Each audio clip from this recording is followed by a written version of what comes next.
Have you ever wondered about the slightly strange scent that greets your nostrils as soon as you open your front door on returning from holiday? In fact, this smell is always there.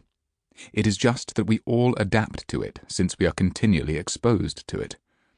It is only when we return after a long trip away that we suddenly realize what our own home actually smells like. Everyone's home has its own distinctive building odor, or BO for short, as you've probably noticed, and your own abode is, of course, no different. Because we spend much of our time there, it becomes so familiar that we do not necessarily perceive it as a visitor would. All too often, we miss what is, quite literally in this case, right under our noses. But what effect does constant exposure to that smell have on your household?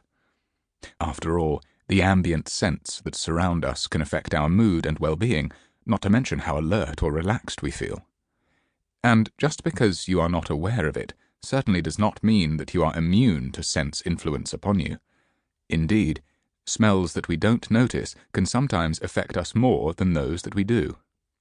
Worryingly, there is also evidence to suggest that the airborne mold and other unidentified low-level odorants in people's homes may be responsible, at least in part, for the debilitating condition known as sick building syndrome, whereby the building in which you work and or live can actually make you ill.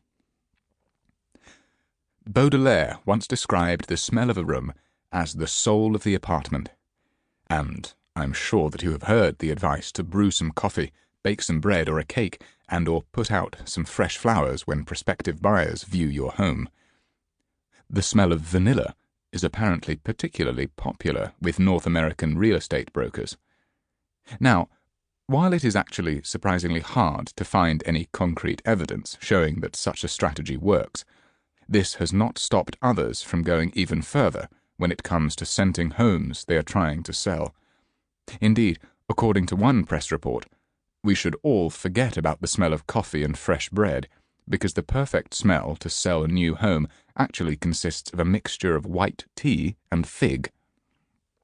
Once again, though, no evidence was provided to back up this particular claim. At the same time, however, the smell of cigarette smoke and pets, and here we are talking cats and dogs, not goldfish, can be particularly off-putting, potentially reducing sale prices by as much as 10%, according to the CEO of one Florida estate agency.